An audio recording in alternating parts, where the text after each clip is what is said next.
আসসালামু আলাইকুম। লিপি কুকিং ব্লগ চ্যানেলের পক্ষ থেকে সবাইকে স্বাগতম।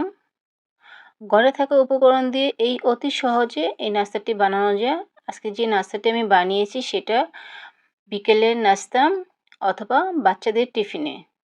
নাস্তাটি আমি কিভাবে বানিয়েছি সব তোমাদেরকে দেখাবো। তাহলে চলো কথা না বাড়িয়ে আমরা নাস্তাটি তৈরি করার জন্য চলে যাই।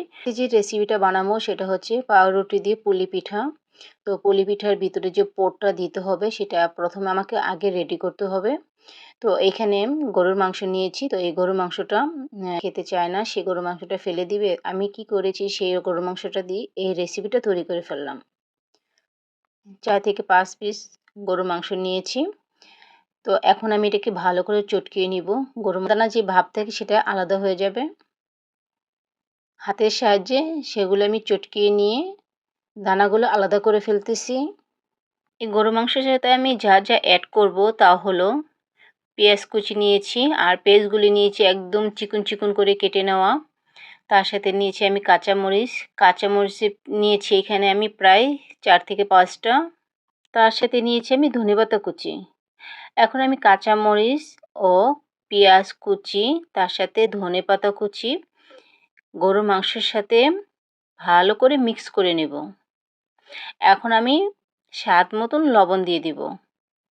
আমি হাতের সাহায্যে চটকিয়ে গরুর মাংস, কাঁচামরিচ, পেঁয়াজ কুচি ও ধনেপাতা কুচি সুন্দর করে মিক্স করে নিতেছি। স্বাদ বাড়ানোর জন্য এখানে আমি টমেটো সস অ্যাড করব। টমেটো সস নিয়েছি টেবিল চামচের 2 চামচ।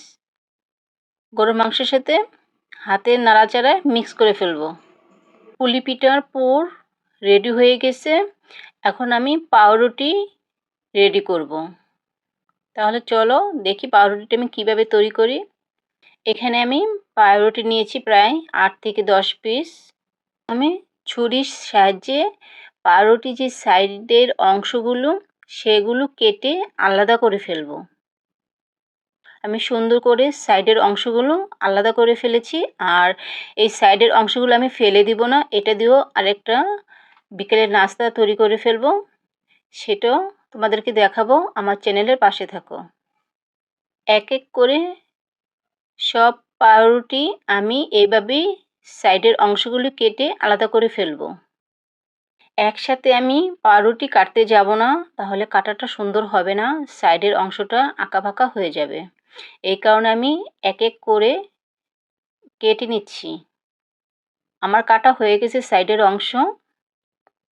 এখন আমি বেলুনের সাহায্যে পাউরুটিগুলো বেলে নিব, যাতে পুলি পিঠা বানাতে সহজ হয়। সুন্দর করে বেলে নিয়েছি।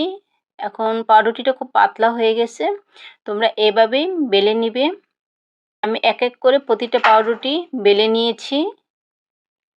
এখন আমি ঘরে থাকা একটি ডাইস, পুলি পিঠার ডাইস, এটা দিয়ে আমি পুলি পিঠাটা বানিয়ে নেব। ইচ্ছে করলে তোমরা হাতের সাহায্যেও বানিয়ে নিতে পারো। যেহেতু আমার বাসায় পুলি পিঠার ডাইস আছে, সেগুলো আমি পুলি পিঠার ডাইস দিয়ে বানাবো। এই দেখো, এখানে আমি যে পোরটা রেডি করে রেখেছিলাম সেই পোরটা আমি পুলি পিঠার ডাইসের উপরে যে পাউরুটি দিয়েছি তার মাঝখানে আমি পোরটা দিয়ে দিব।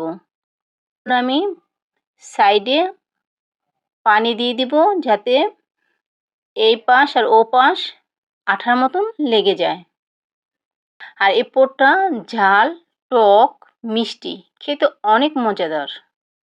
যেহেতু এখানে কাঁচামরিচ ব্যবহার করা হয়েছে, টমেটো সস ব্যবহার করা হয়েছে, কি সুন্দর পুলি পিঠা হয়ে গেছে, দেখতে অনেক সুন্দর লাগতেছে। ইচ্ছে করলে তোমরা এভাবে এখন খেতে পারো, এটার টেস্ট হবে আলাদা।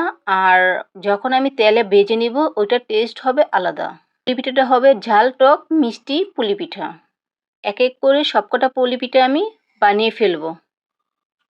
পুলি পিঠা বানিয়ে ফেলেছি, এখন একটা বাকি আছে, সেটাও তৈরি করে ফেলছি। পুলি পিঠাগুলো দেখতে অনেক সুন্দর লাগতেছে। এখন যদি তোমরা খেতে চাও তাহলে এটার সাথে অ্যাড করতে পারো টমেটো সস আলাদাভাবে। পুলি পিঠার আলাদা একটা টেস্ট আনার জন্য এখন আমি তেলে ভেজে নেব। চুলার মধ্যে আমি ফ্রাই প্যান দিয়েছি।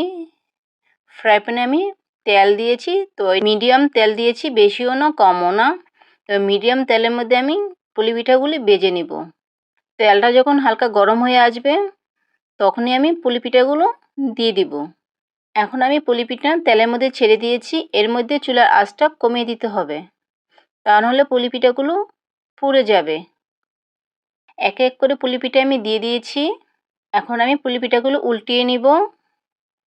উল্টিয়ে নিচ্ছি, কালারটা অনেক সুন্দর চলে আসছে, দেখতেও অনেক সুন্দর লাগতেছে, অনেক মুচমুচে হয়েছে। পিঠাগুলো উঠিয়ে ফেলবো। তারপর আরও যে কিছু রয়ে গেছে সেগুলো আমি আবারও ফ্রাই প্যানে দিয়ে দিব। দ্বিতীয় পর্যায়ে পুলি পিঠা আমার ভাজা হয়ে গেছে। আমি এখন প্লেটে পরিবেশন করেছি। বাচ্চাদের টিফিনে যদি এই পুলি পিঠাগুলি দেওয়া হয় তাহলে তারা অনেক খুশি হবে। আর এই পুলি পিঠা ঝাল টক মিষ্টি বলে খেতে অনেক টেস্টি হয়। পুলি পিঠাটা কেমন হয়েছে কমেন্ট করে বলবে। আল্লাহ হাফেজ।